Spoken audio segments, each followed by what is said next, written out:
know it feels like a Monday. Like I was saying, all right, let's get half-asses. Oh, I don't have to do half-asses. All right, cool, excellent. I'll just put music together for the week. Bing, bong, boom, done. Yep. Always throws me when we don't have a Monday. Yeah. Split. All right, here we go. This is it in 3, 2, 1. The metabolation occlusions aren't holding. Damn it. I can't stop the heterocyclic declination. Fuse. Again. We need a biomolecular physiologist in here. This man is dying. I don't know who you are.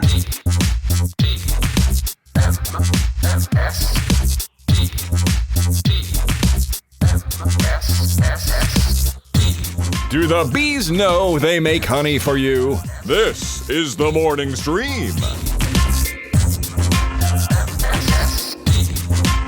Good morning, everybody. Welcome to TMS. It's the morning stream. It's Tuesday, and it's September 3rd, 2024. I'm Scott Johnson. That's Brian Ibbett. Well, that's right. Yes. Hello, Scott. Can you believe we're already, 3 days into a new month? Can you believe it? I can believe it. Yeah. This is one of those times yet where I'm like, oh my God, I can't believe it's September already. No, I can absolutely believe it's September already. I'm excited because we got cooler temperatures. You got the, the sun going down a little early. I don't like that part. Got leaves turning colors and all that stuff. You got football games to bet on and lose terribly with. And when does the season officially start? Is that any time now? This week, Thursday. Thursday is the first game of the regular season. Okay. This might be the year I finally watch more football than I usually do. Right. I always say that. I always say it, and then I don't. Yeah. So I did this with the Olympics. I did it with NBA stuff. Mm-hmm. I promised myself I'd watch more hockey in preparation for the, Salt Lake getting a team. Oh, right. I did a terrible job of that last year. So this year I got football and hockey staring at me. I could probably make those two work. I like sports. Sure. I don't know what my problem is. I just get busy. I just can't. If I'm going to be sitting on the couch part of Sunday watching a 3-hour game, I don't know. I got to be doing something else. Tabletop game, playing Star Wars Outlaws on my iPad with the PS Link or whatever or something. I just can't sit there and watch the game in front of the TV. You give me tickets to a game, I'll go and watch it. I'll have a great time. Sure. At the game, but we don't get those tickets anymore. So yeah. Do you ever? Can't remember if you ever get a chance to see like the Broncos play.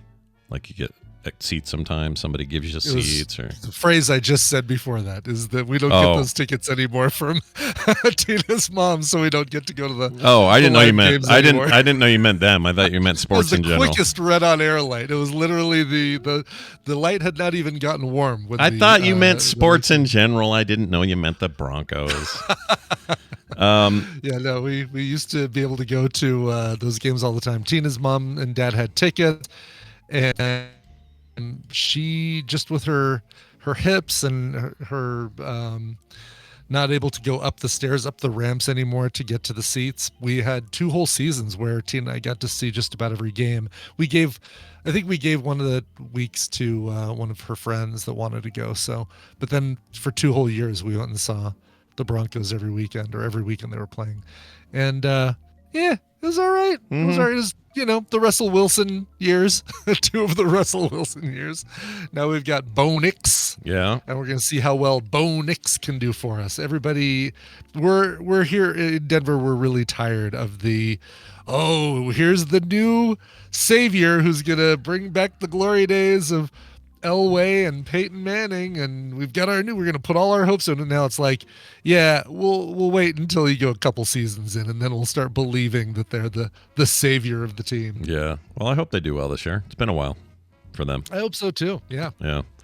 Brian, I got a question for you. Yeah. I got a bag of, I don't have the bag anymore. Oh yeah, I do. I like that you saved the bag. I saw this on Twitter or Threads. This bag right here. Yep. Bag of Ruffles. Okay. It's all gone now. Eating them all. These are the cheddar Ruffles. Fantastic choice if you're going to get a small bag of chips. I like them a lot. Sure.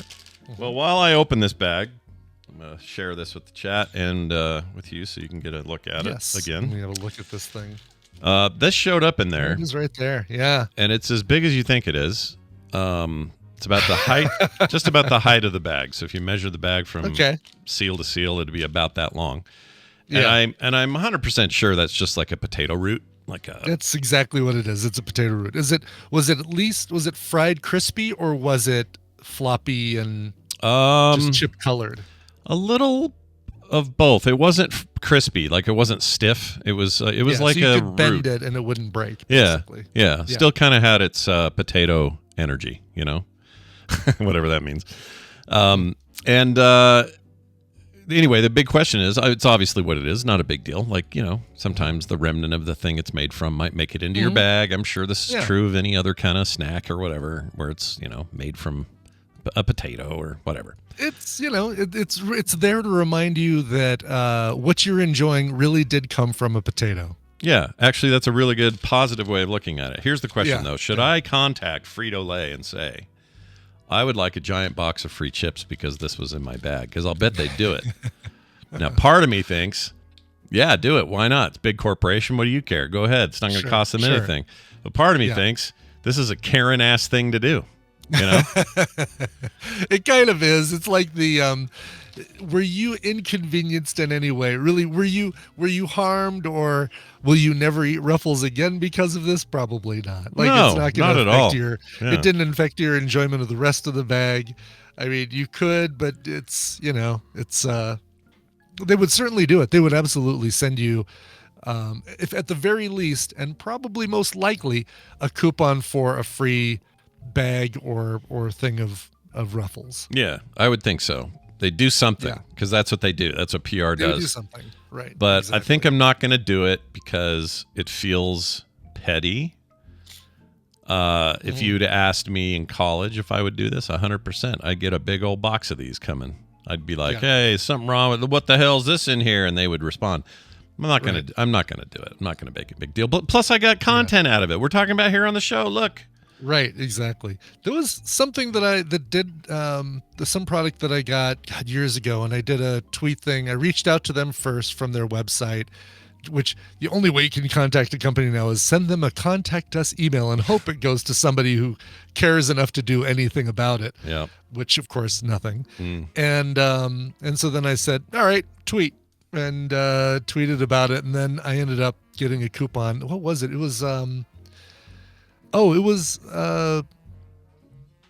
was it just something Coke related, wasn't it? Because I ended up with a coupon for a 24 pack. It was some consumable something, right? Like it was some Coke Zero flavor issue. Like I had 3 cans in a box that were flat, had no syrup, were just weird. Were horrible, and I feel like I think that was the deal. Boy, I can barely remember, but I remember what I got back was a tweet and a letter and a coupon for a 24 pack.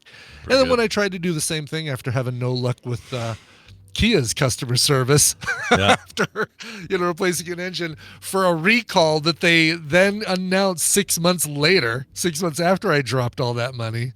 Jeez, I'd be mad about that. Very mad about that. Ooh, Kia, what are you doing? Yeah. The EV6 is off the list. It's not on the list for the next car. I think it's, we're 99% sure it's going to be a Ionic 5. Yeah, the Ionic 5 something was just announced. They're going to build it in Atlanta or in Georgia, the next year's version, and people are stoked about it. What's it called? Shoot, Hyundai. This is just today. Really? Oh, I haven't seen the news on this. Huh. Hyundai Ionic. Was it the 6? Crap, I can't remember. All right, here he is. In the news, it says, here it is. The 2025 Ionic 5 lineup will be all made here. So big jobs growth for the Hyundai plant, but also could really shake up the EV market here in the States. That's probably the one I would eyeball if I was looking for it. They say family, though, so there's multiple versions of the Ionic 5?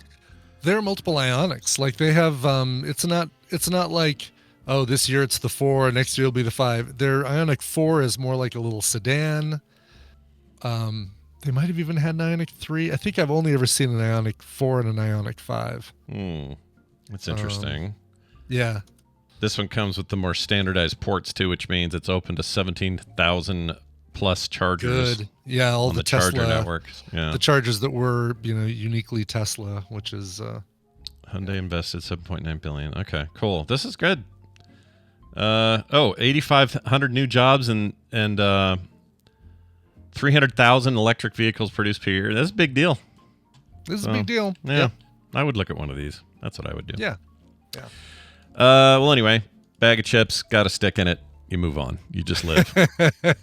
It's totally up to you. You'll get something. You'll absolutely get something if you reach out to them and show them a photo of what came in there. They'll be like, "Oh yeah, probably just potato root, but here's a coupon for, maybe even one of those Costco Flats of Ruffles cheddar or whatever it is." Yeah, that'd be all right. Go down to Costco Flats. Sounds like a country band where you race cars. Wow, we're gonna go down to the Costco Flats. Yeah. It's the hot new place to rev my engine. Right. I also did this once with what did I do it with? Oh, Freddy's gave me that chili dog all upside down and smeared all over the box once. So I sent them a tweet, and they sent me 2 gift certificates and a very nice letter. And I wasn't even complaining. I was just like, "Whoa, what happened to this hot dog?" And they were like, "Oh shit, we need to fix this ASAP." So Freddy's still good in my book. Those guys are great. They're good. Yeah. I mean, are we because we've had such bad luck with reaching out to companies directly and hitting up their customer support via their website or whatever. I think is it now we just not acceptable, but is that the right way just to go right to social media and say, here's how you wronged me. How are you going to make it good? Feels like it. Or do we? Yeah, I think so. Feels like it. I don't know. I don't know for sure, but it feels like that's the place where you get the quickest response. Certainly proven with the last 2 interactions I've had, both with Coke or whoever it was and Kia. Yeah. K and C and K, we call them. C and K, C and K, Music Factory. Also a non-recommendal, the opposite of that. Not a blechemental, but maybe that's it. It's gross. Do not go to. I don't know the last time you've been to a Wingstop, Brian. It's been years. There's one that is not too far from me, but it's also right next to a Mod Pizza and a Tokyo Joe's, and a lot of options that I like a lot better. So if I'm going to go in that area, both of those places have to be on fire before I probably would go to the Wingstop. Yeah, those other places are way better choices, and we should have made that Buffalo choice. Wild Wings a block up the street. Yeah, I can do that smell, instead. When they're cooking, the wind's going the right way, I can smell the wings. Yeah, they make great chicken wings there. They're fine. Wingstop is disgusting. I don't know how they're still in freaking off a business. I don't get it. Honestly, we go the other day because we got hungry for wings. Kim and I were both like, you know what sounds great? Wings. So we're like, let's go. What's the closest thing? Well, on the maps, it says the closest thing's a Wingstop. Haven't been there in years. Yeah, we'll try that. No problem. Don't get the boneless. And here's why. The boneless are basically a little tiny core of chicken. Yeah. Little wee ball of chicken inside. And then a huge bumbling dirt clod of a thing. Yeah. And they deep fry the hell out of it, of course, and it comes out all oily and disgusting. It was bad. Like bad food. And I think I had to pay $12 for that. Bad. It was like $12 a plate because you had to get the little combo thing. So their prices went up like everybody else's, but it's 1,000%. This was not worth our time. It was so bad. So I'm just saying, if there's a Wingstop near you that's doing it right, here's the thumbs up for you.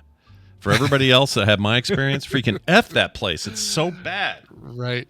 There's a place in Denver here that I've driven people to in Lyft who've all raved about Fire on the Mountain wings. It's a lyric from or maybe even a song title, a Grateful Dead song title called Fire on the Mountain. And I've heard that these are spectacular wings. None of them are really close to me. We've got one in the Highlands and one in Washington Park, both of which are, a good 25, 30 minutes away. But I need to go and try their wings based on what I hear from people, is that they're the best wings in Denver. I love a good plate of wings. I really do. Yeah. I just need them to be good, Yeah. And Wingstop, garbage. Garbage. Got a quick shout out to our pal Jerry Tolbert, the good doctor. Yeah. He is the good doctor. Where did I put it? I said it here. Mine's upstairs, so there's no way I'm putting it on camera. Oh, here it is.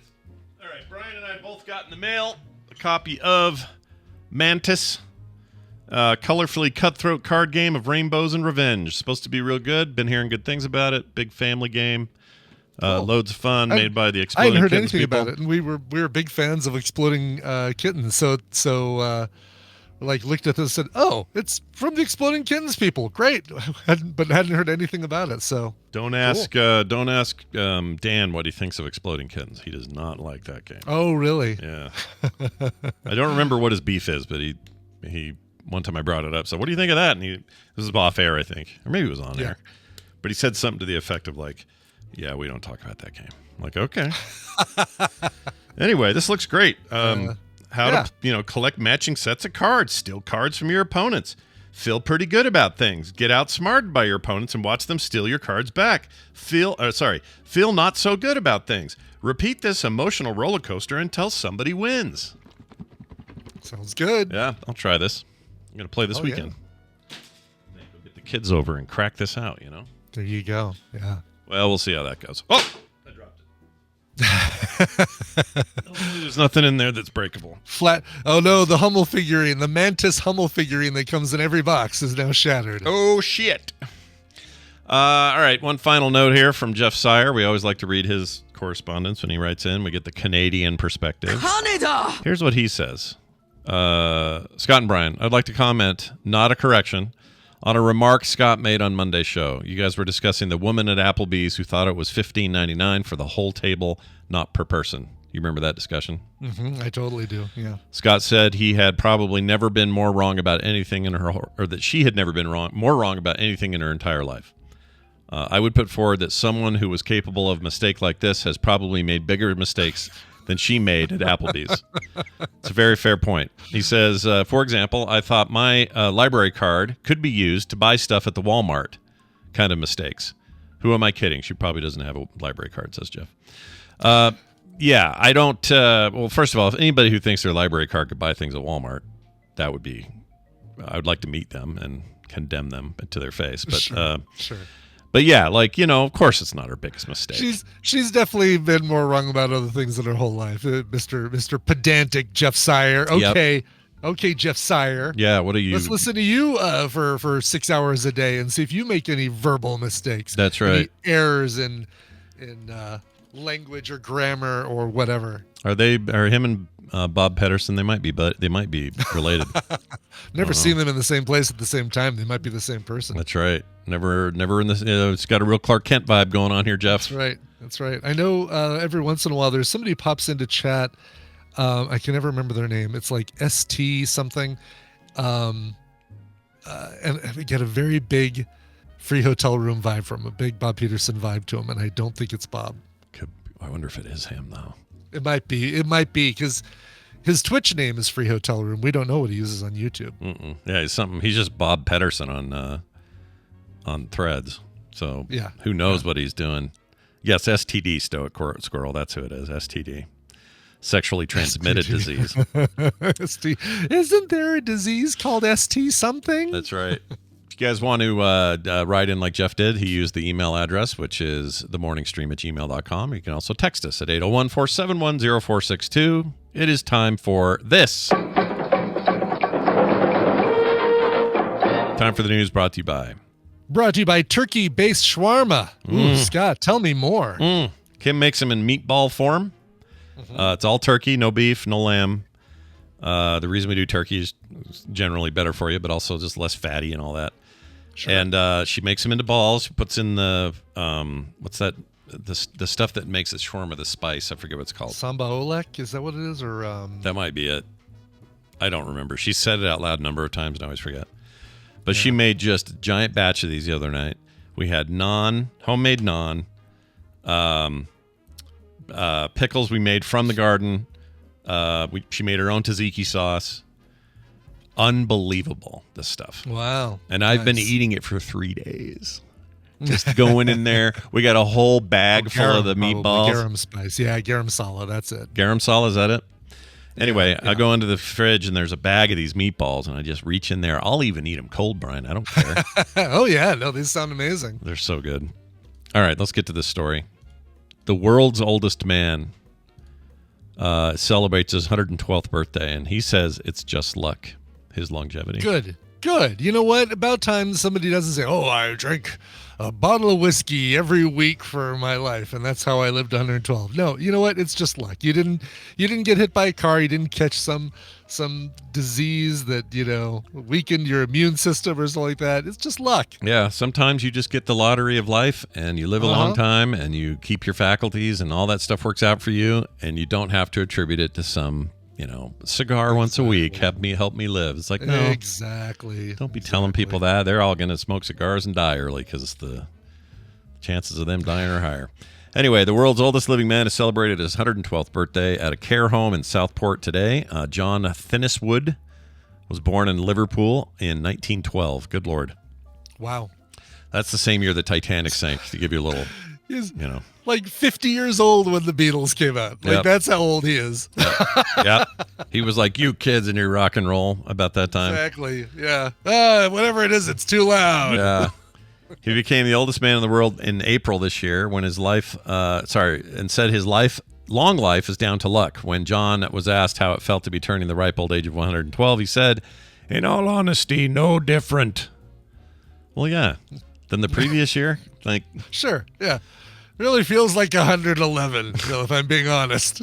I mean, I assume he doesn't mean his whole life, right? Like, obviously, when he was 25, he probably felt different than he does at 112. Probably felt very different than when he felt, 112. Sure. Can you imagine being, 112, when you were 10, you were 121, or no, it was, 1921.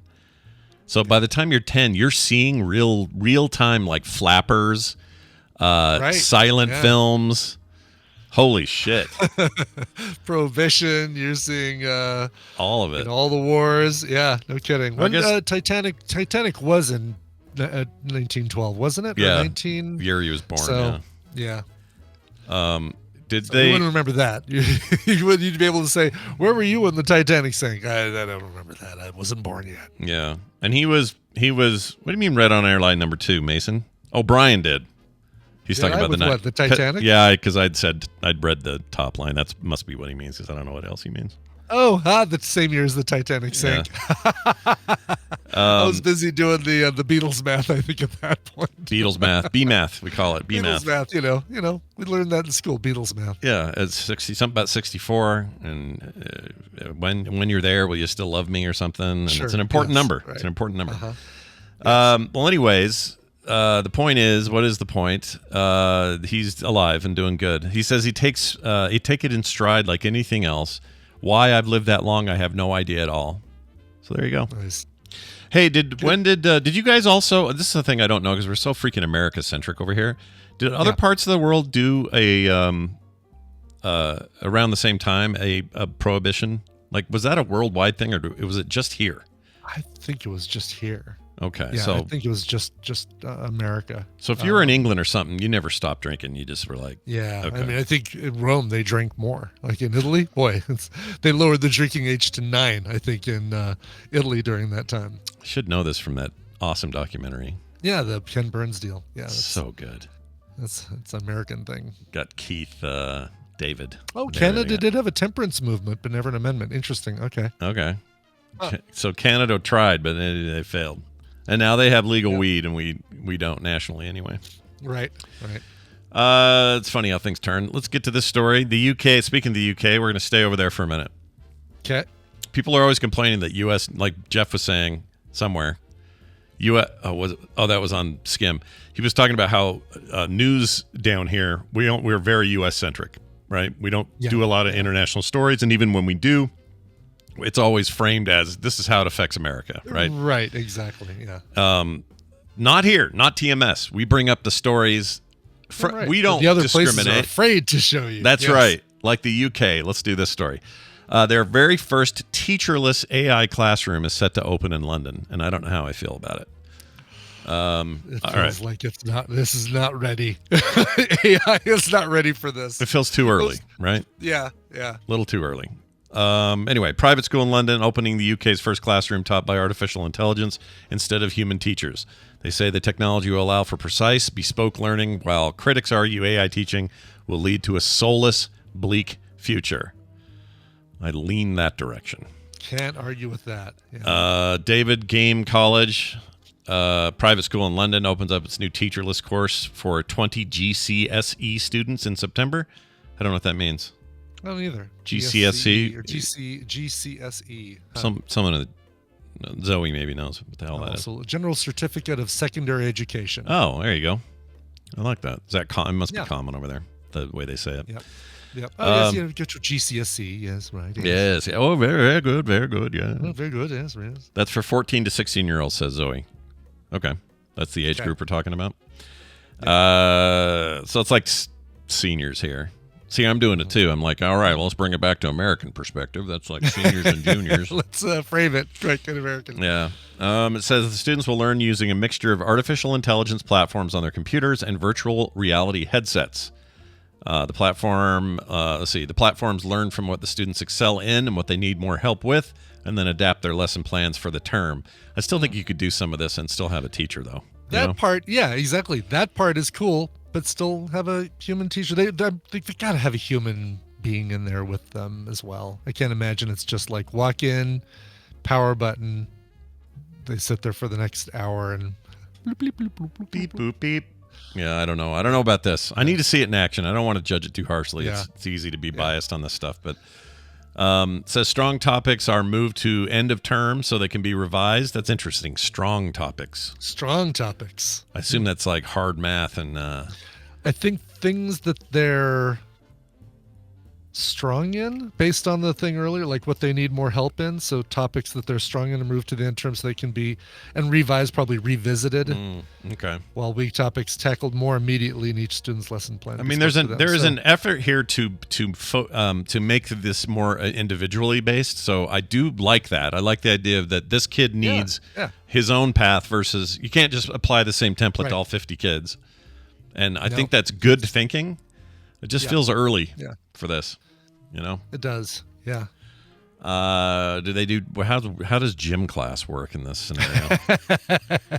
You know, gym class is installing chips into computers and memory cards and video cards and things like that. It's that kind of exercise. Sure, whatever you do to get your heart rate up, I guess.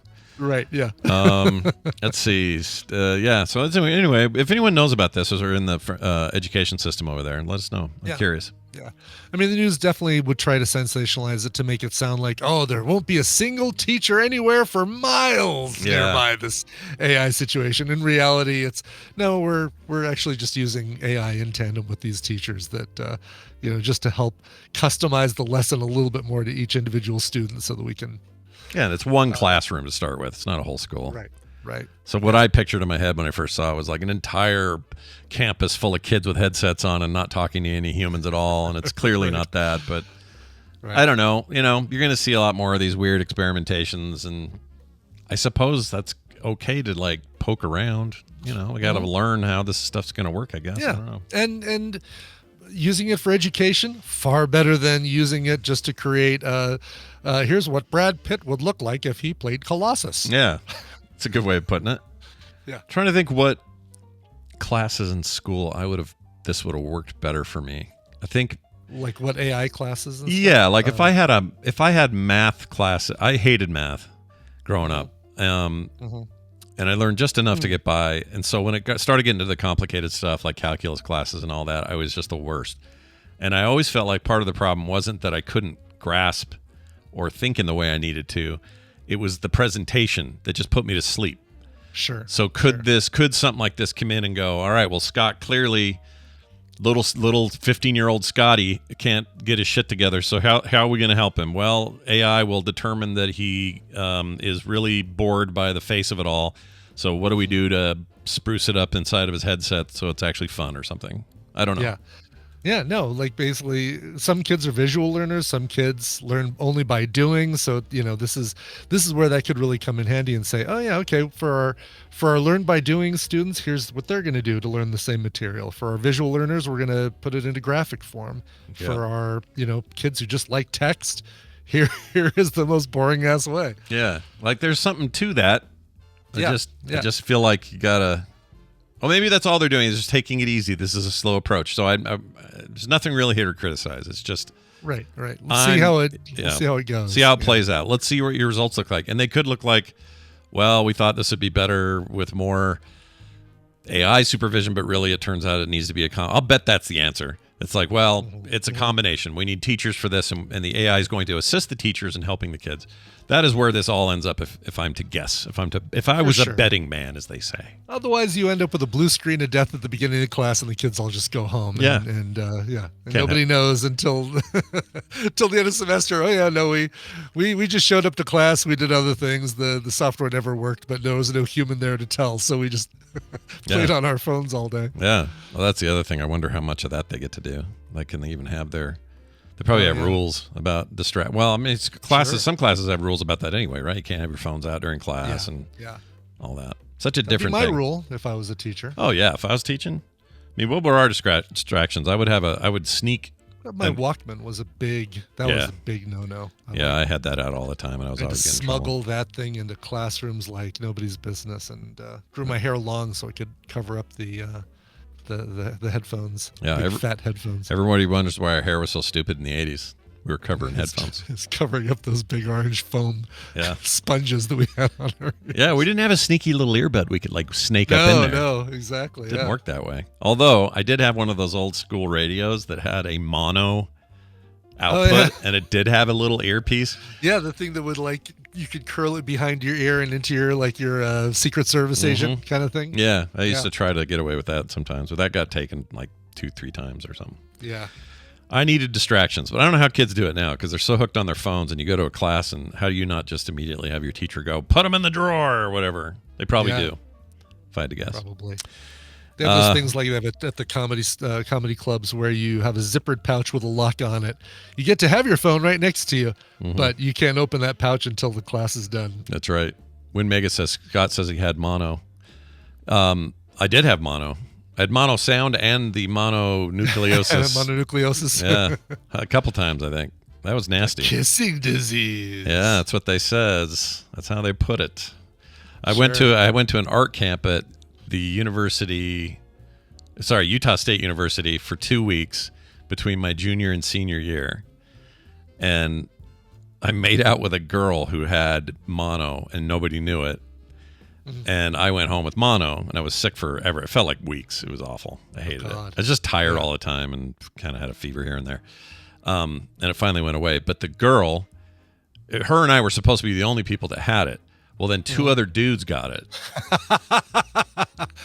Yeah, interesting how that works. Yeah, now the math is starting to form in my head, and I'm like, okay, Casey, were you? That was her name.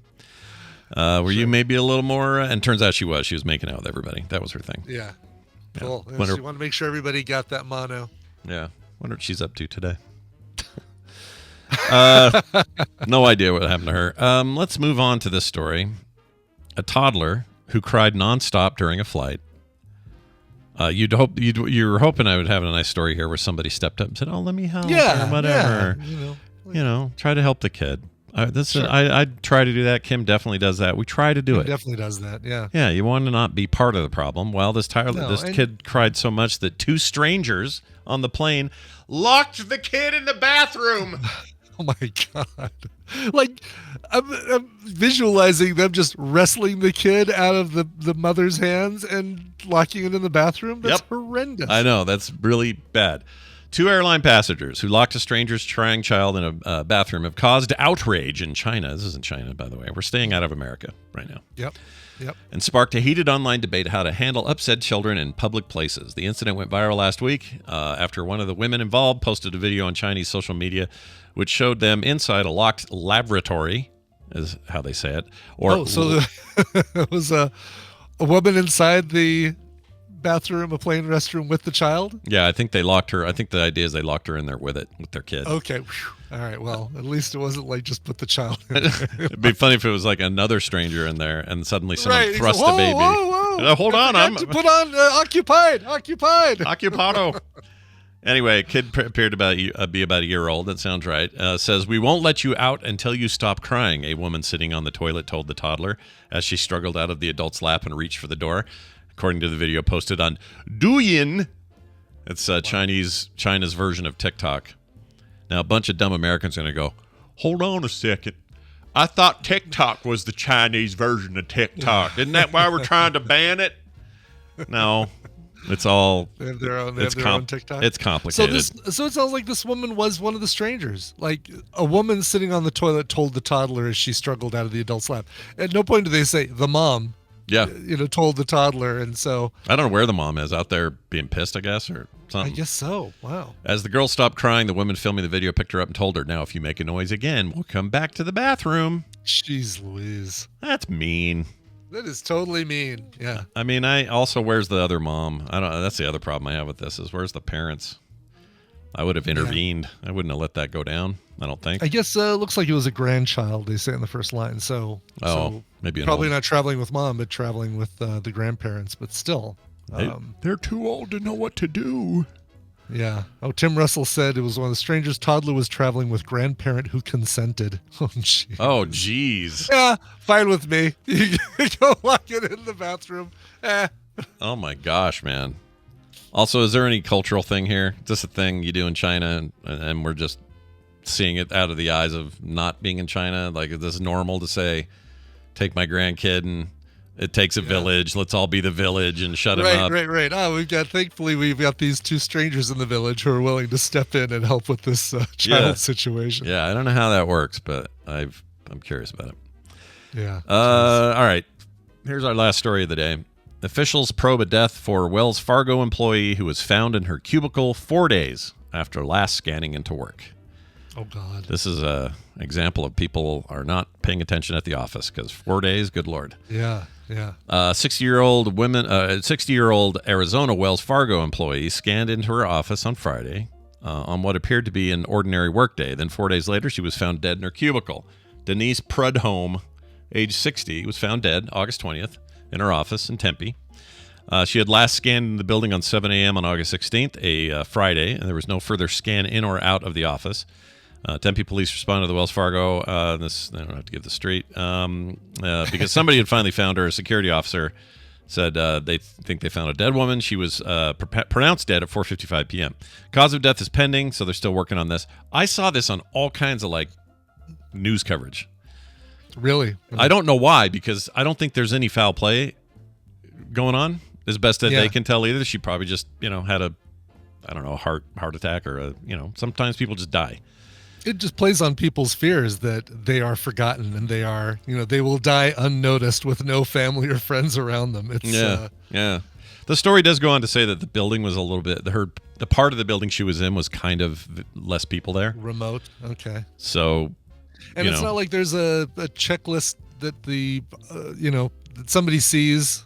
They have a list of who's checked in and who's checked out, and we still have one employee that has not checked out yet. Or maybe she was that employee. Maybe she was the one who looked at all those. Oh, she was the one who monitored all the lights to make sure. Okay, all right. Melissa checked in. Now she's checked out. Okay, how about Bob? All right, Bob checked out. It's possible.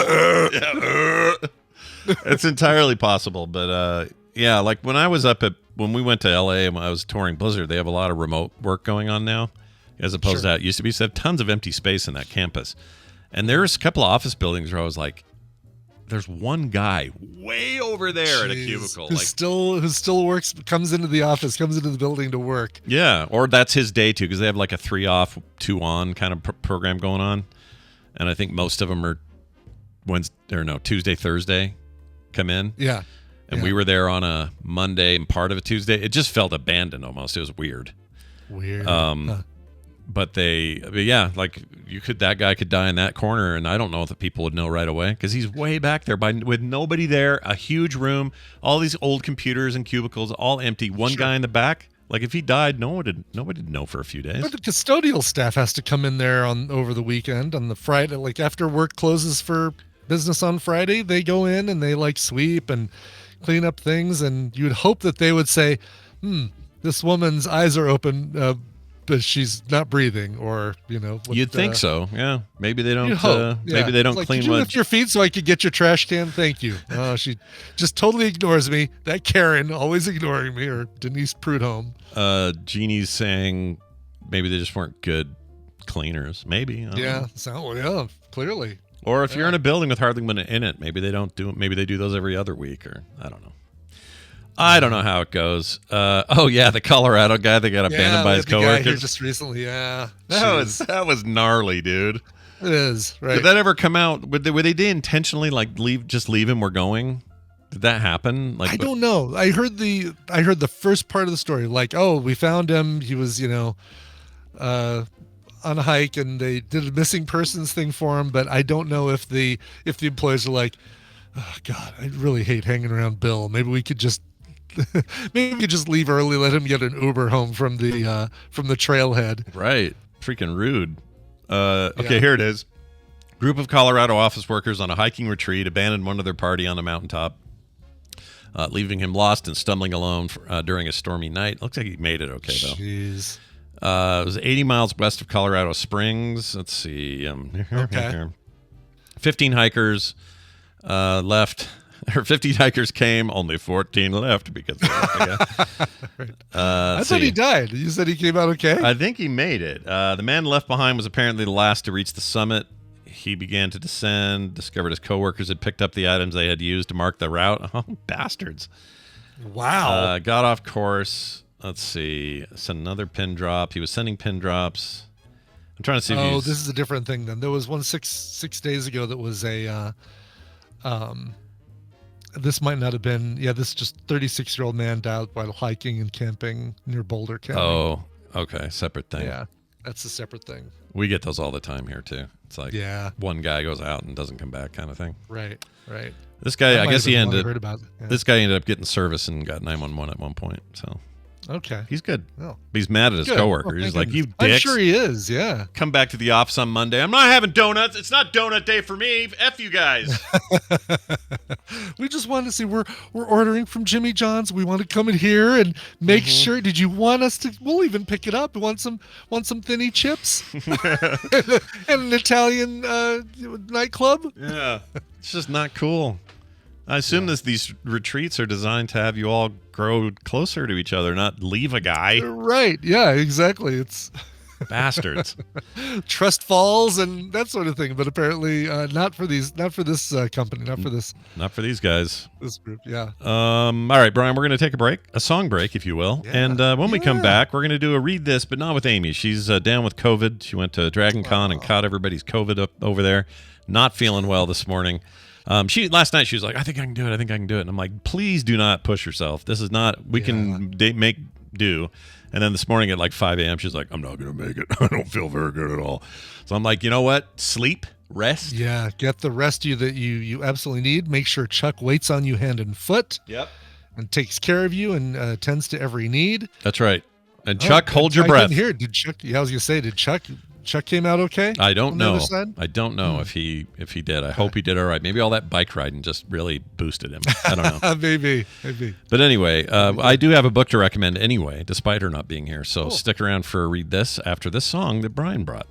Yeah, this is an artist named Tycho, Tycho. We got a brand new album from him called Infinite Health. Came out, what was the date on this? The 30th. So yeah, Friday.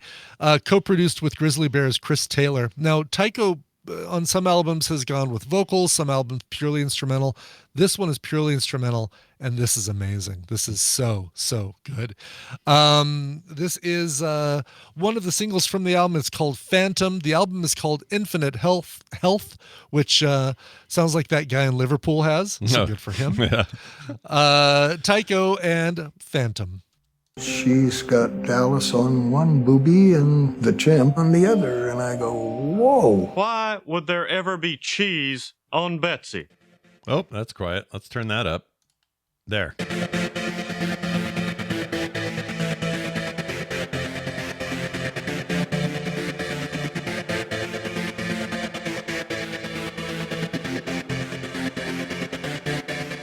And we've returned. Brian, tell me who that was again. Yeah, that's Tycho, Tycho, brand new song called Phantom from a brand new album called Infinite Health.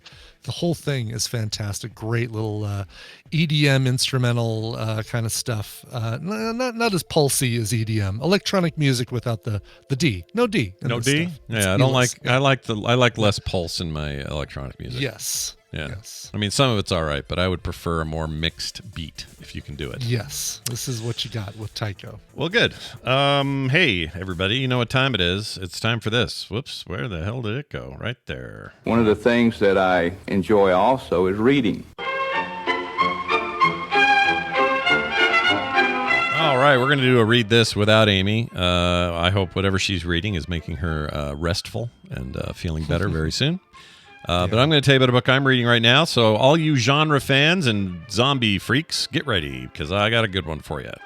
I grabbed this book on Amazon Kindle Unlimited, which is a thing I pay for. It's like $5 a month or something. And I really like it because there are a ton of really great books in there that are part of the Unlimited program. And it means you basically can just read them. You don't have to pay for them.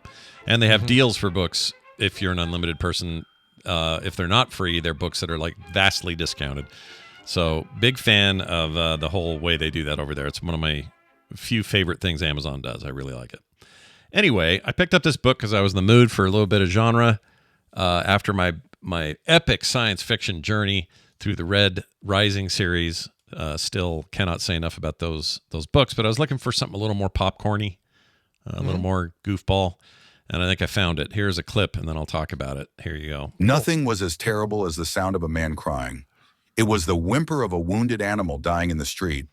A man crying was a foreign sound that, once heard, could not be forgotten, no matter how hard you tried, especially when it came from one of these men, the sheepdogs who protected the sheep. Officer Derek Hart lay on his back in the dark roll call room, his fingers curled around the chain that held a pair of worn dog tags around his neck. He had never served in the military.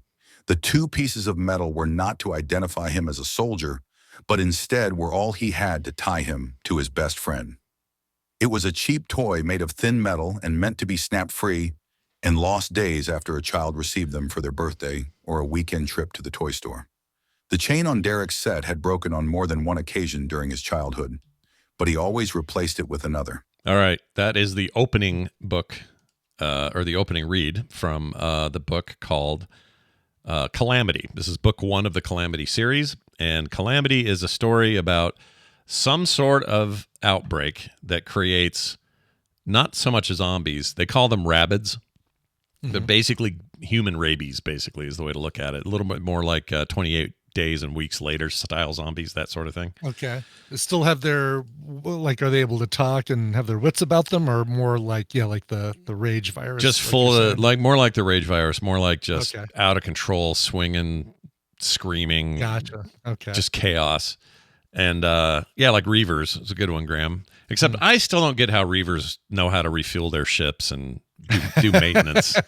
Right. They only fly into New Jersey where someone has to refuel for them. Yeah. It's a very strange combo they have there. But anyway, I like it, but it's still weird.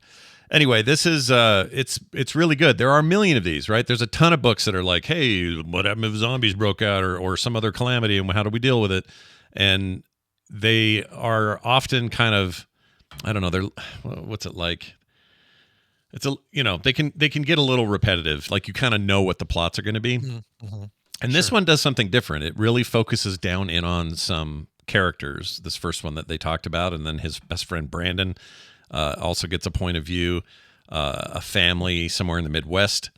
The outbreak starts in Florida and spreads very quickly, and gets to the point where they're like, the government is telling people to shelter in place, but they're also now going to bomb those places and kill everybody because they can't contain it.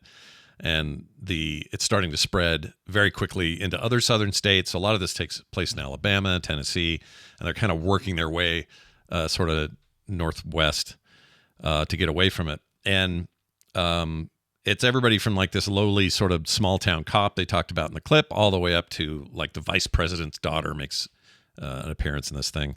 She's out running around trying to survive and can't find her dad. And anyway, it's that whole thing. Wow. It's very, very good. I just like how it is not the typical, because it focuses more on these characters and less on the outbreak. There are some moments of like people trying to take advantage of the situation. There are riots early on in it. There are people who are just, taking everybody's cars and money and gas and everything because they're trying to take advantage of it or whatever. But these zombies and the spread of it is so fast that it doesn't take any time at all. Like seconds, maybe 10 seconds after a bite, and they turn. And wow, okay. It's hardcore. If you like that kind of stuff, I just think this is like a cut above. This is like a nice restaurant versus going to McDonald's. This is a good burger. Like a better burger. You can pay a little bit more for this burger, although this is free on Kindle, but it does feel like a cut above the usual. And I've read plenty of usual. I'm not bagging on that stuff. I like cheesy, Walking Dead and Dawn of the Dead. We've seen all that. We've seen all that stuff before. Comics and stuff. Yeah, it's pulpy and ridiculous. But you're saying is a lot more character driven. You're saying? Yeah, more character driven and just a little bit more thoughtful. And that's cool. The writing style is really good. I like the Sam Winter guy a lot. And I'm only on book 1, but I'm about 50% through, and I really quite like it. So if you want to check it out, it's available in all formats at amazon.com/Calamity book, and you can search for Calamity wherever you get your books. Nice. Brian, are you reading anything right now? You got going? I'm not. Nope. I'm reading. Well, I'm reading I am reading a graphic novel. One of the ones I picked up at the Second and Charles when we were dealing with that lactosing, somebody throwing milk in the food court. It's the X-Men Hellfire Gala, which they advertised the crap out of this thing, and so far it's pretty good. I'm about there's I think 5 or 6 issues collected in this thing that were part of the various X-Men series, and then a standalone storyline, and it's interesting. I think it was more a way to give some artists a chance to draw X-Men characters in new costumes that were more fancy dress kind of things. I could see that. Sure, it's fun changing up settings and stuff, but if your story's not as compelling, then it's like kind of exactly empty calories. Yeah. Do you have an X-Men run that you like swear by and would tell everyone to read and that kind of thing? Yeah, the Dark Phoenix saga, without a doubt. The Chris Claremont and John Byrne just hit that thing on the head so perfectly, and they've done some things to kind of neuter it in retconning and stuff. I mean, obviously bringing Jean Grey back, which was such a bummer. Things like, oh no, there's this great sacrifice that she gave for her team, and the whole Dark Phoenix entity kind of taking her over to where she wiped out an entire star system with life in it. It's such an incredible storyline, and the whole Hellfire Club and how horrible those people were. And again, now Emma Frost is a member of the X-Men off and on, and things like that. It's it's for the time it had such a massive impact on me. That 90s, 2000s. When was this? 80s. 80s, really that old? 80s, wow. Yeah. I couldn't remember when Dark Phoenix was a thing. Might have even been, I think Phoenix's first appearance. X-Men 108 or something. Was even late 70s. Oh wow, okay, much older than I thought. Yeah, to the point where, let's see if I can find the dates. Probably get this on January to October 1980. So they introduced Phoenix in the late 70s, and then she turned. Gotcha. And so that whole thing. This is all I just checked just to see. It looks like the entire run is on comics or it's Marvel Unlimited. It's got to be on Marvel Unlimited. Yeah, I would be surprised if it wasn't. And there are so many. Yeah, I mean, issue 129, January 1980 is when the story starts. But you could easily go back to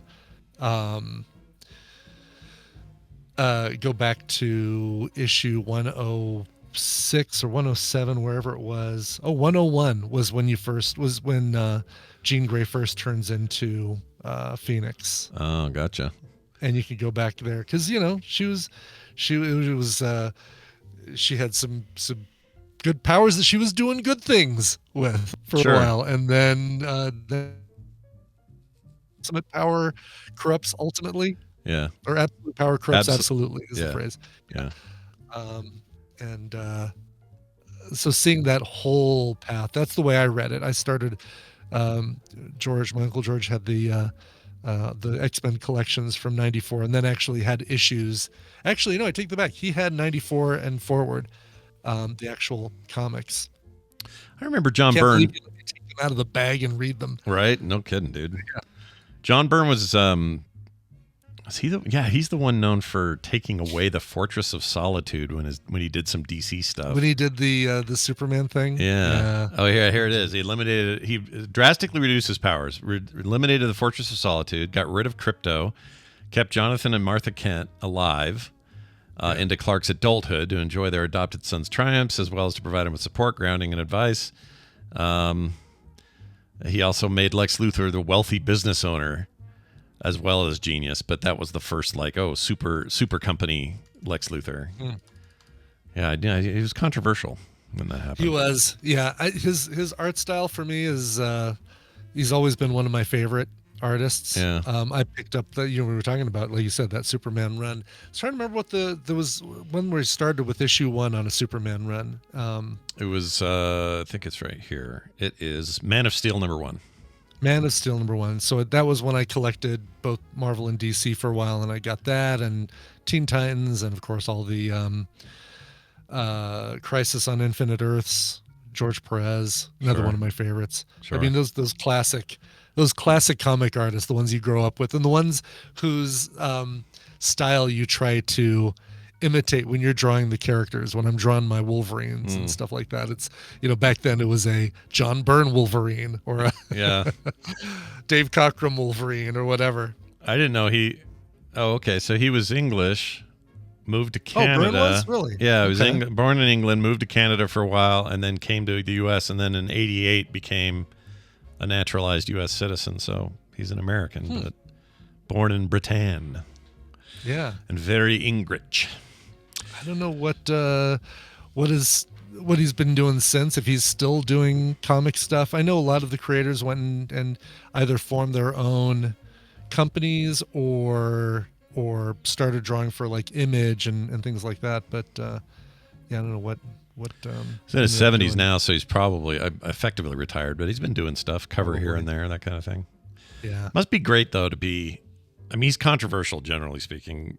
Sure. In the community, but to be a great writer, a great artist, and be in comics, what a awesome combo. It's usually like, the pairing of so and so and so and so, like him and Claremont at the time. Him and Claremont at the time, but or Miller and who's the guy Quietly, who had a really good run on X-Men for a while, Mark Miller and David Quietly and but yeah, John Byrne, like for a while he was doing She-Hulk writing and drawing, and it was some of the funniest. It was her fourth wall breaking stuff that then became, the staple of the She-Hulk storyline right into the TV series. Yeah, one of my favorite of the Marvel series. I like it a lot. Yeah, I know people are all mixed on that. I'm not. I thought it was great. Oh, love it. Yeah. No issues. I mean, would we have Deadpool breaking the fourth wall in his comics if we didn't have She-Hulk doing it, 10 years earlier in hers? Yeah, good point. Yeah, freaking Liefeld's like, I'll do it. I'll do that. Yeah. I'll make bad feet and I'll do it. I'll do it. I've been watching Batman Caped Crusader, the new series on Amazon Prime, which I really, really like. It's like 1950s film noir style Batman stuff, and they do change up a few things. For example, Penguin is a woman named Oswalda Cobblepot. Yeah, and they change a few other characters like that. But there are times when they show Bruce Wayne and it looks just like John Romita's Peter Parker. Oh, really? So much like John Romita's Peter Parker. And this is this is the one that Bruce Timm came back to work on, right? Yes, yeah. Him and Bob Kane. Bob Kane's dead. And I never saw. Right. Yeah. I never watched much of the Batman the animated series. I know it was really good, is beloved by a lot of people. I never saw any of it. Yeah. But this one obviously doesn't continue that because of those character changes that I mentioned in the time frame. But how's Dietrich Bader as Harvey Dent? He's good. Hamish, is that how you pronounce Hamish Linklater, right? Linklater, I think so. Is he Batman? He's Batman. He's your Bruce Wayne and Batman. And I remember watching him on, what was the TV show? He played this this goofball. Let's see. I've got to find it. He's Father Paul in Midnight Mass. In Midnight Mass, yeah. Oh, The Crazy Ones. So it's the one with Robin Williams, before Robin Williams passed away, is that TV show where he ran an advertising agency. Right. And Hamish was the goofy guy in the office. So thinking of that and hearing him, yes, well, Alfred, did we have any leads on where Harley Quinn left? Yeah. Like that. It's like, yeah, this is kind of weird. All right, I can kind of get behind it. Yeah, I like him a lot, but as Batman, I haven't heard it yet, so I gotta check it out. But yeah, hearing Season amazing 3 things about it, though. Fargo, People love this thing. It's great good. reviews. It's really good. Yeah, it's definitely in the style of the animated series from the '90s too, from what I can tell. In for the art. sure, Yeah. absolutely, art-wise, yes. Although his cowl, they have decided to go with the big ears. Yeah. And they go out a little bit, which is a little bit different. What do you think of that new? What do you think of his new big square logo that turns into an axe head? Have you seen that in the new comic run? Hold on. No. It was very controversial. Fans are like, I hate this new logo. And it's like, well, it doubles as an axe. So I don't think it's that big a deal. Let me see if I can find it. Okay. There it is. It is yeah, here we go. I'll give you a link. It's a little weird at first, but then when you hear that he takes it off and puts it on a handle and uses an axe, maybe it makes it weirder. I don't know. That is weird. Batman using an axe? Yeah, okay. It's a little weird. I don't know if this article has images of him using it. Wow. Okay. Yeah, that look at that thing. It looks like it's like Batman's been redacted or something. Yeah, right, exactly. It's the Cybertruck version of Batman's logo is what it is. It's really weird. So that's the thing that you see on his chest? Yeah, but it's and then also he pulls that thing off and then it's also like it's not mainline Batman, it's like I forget the name. Well, let me even say here. Revamped Absolute Batman, which is always a little weird. You know, they'll do this with Spider-Man where it's like they'll have a run where it's a weird universe and he's got laser eyes or whatever the shit they do. It's kind of like that, but it's just people saw that and went, "Oh my gosh!" And a bunch of people online were bugging James Gunn and saying, "Can you please do something about this?" Right. And James Gunn says, "I don't control the comic book side." So. Right. I can't do anything about this. I can tell you we're not going to use it for the movies, but we can't do anything about the comic books. Yeah. Yeah. It's like we've protected this bat's identity. Yeah. It's got a censorship bar over it. Right. Exactly. It's so weird. Yeah. It's DC version of the Ultimate Universe. That's a good way of putting it. Dar Gannon in the chat says. All right. That's it. You come back and have another crisis where they have to, pair off some of the bad influence. And it'll be infinite. Bad universes. Yeah, and it'll be infinite somehow. It'll be a crisis of infinite proportions, yeah. Of course. And somehow Dark Seed, Seed. Sure. Is it Seed or Side? Seed. I can't remember. Whatever it is, I get corrected whenever I say it. So I don't remember what the right way to pronounce it is. Yeah, he'll show up at the end and go, it was me that did it all. Is it Side, chat's saying? Dark Side. Okay, so really just supposed to be Dark Side. Man, I'll always get it wrong. And I also think Dark Seed is a cooler name, but whatever. I think so too. Dark Seed. Dark Seed. He's a dark seed who plants himself and ruins the universe. Whereas Dark Side. Remember to water the Dark Seed. Yeah. Sounds like something WoW wants me to do for blue check marks or whatever you call them. Oh, jeez. There are many of those in the new game. Lots and lots of. They've changed it though, so that instead of just being a blue version of the regular exclamation point, it's like a very unique symbol. I actually really like it. It separates it all very good from the rest of the game. Mm-hmm.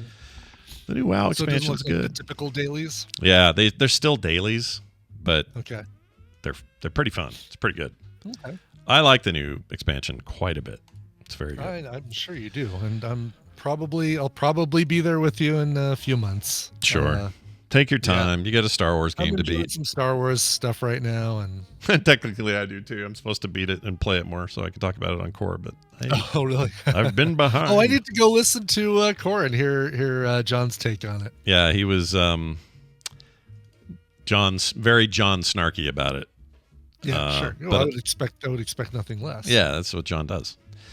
All right, that's it for the show today. Thanks for listening, everybody. Plenty more coming up this week, so stick around, including TMS all week, right down to Friday, where we do another couch party, and it's going to be great. Can't wait for that. Also, tomorrow should have Tom and Randy, Nicole, all that. Yeah. Your usual Wednesday business. In the meantime, though, we'd like to leave you with a little song, a little request. Hey, Brian, you want to play that? That's right. You remember last week I accidentally read the wrong email, the wrong introduction to a song.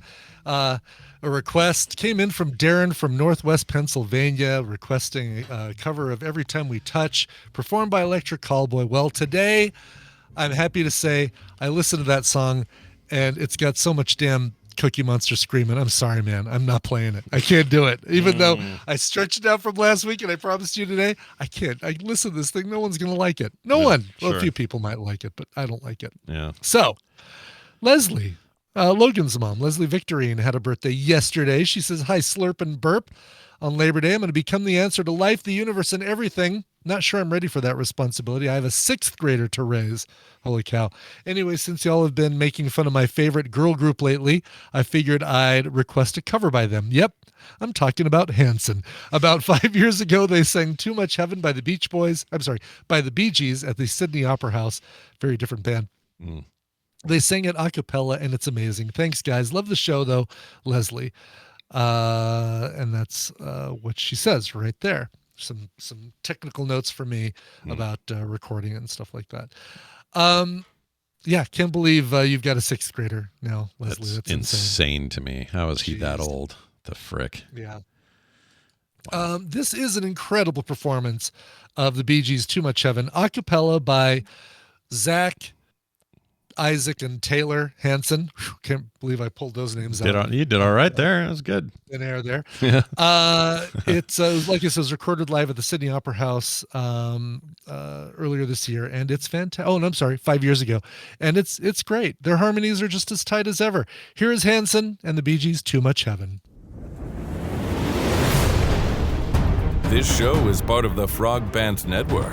Yes. Get more at frogpants.com.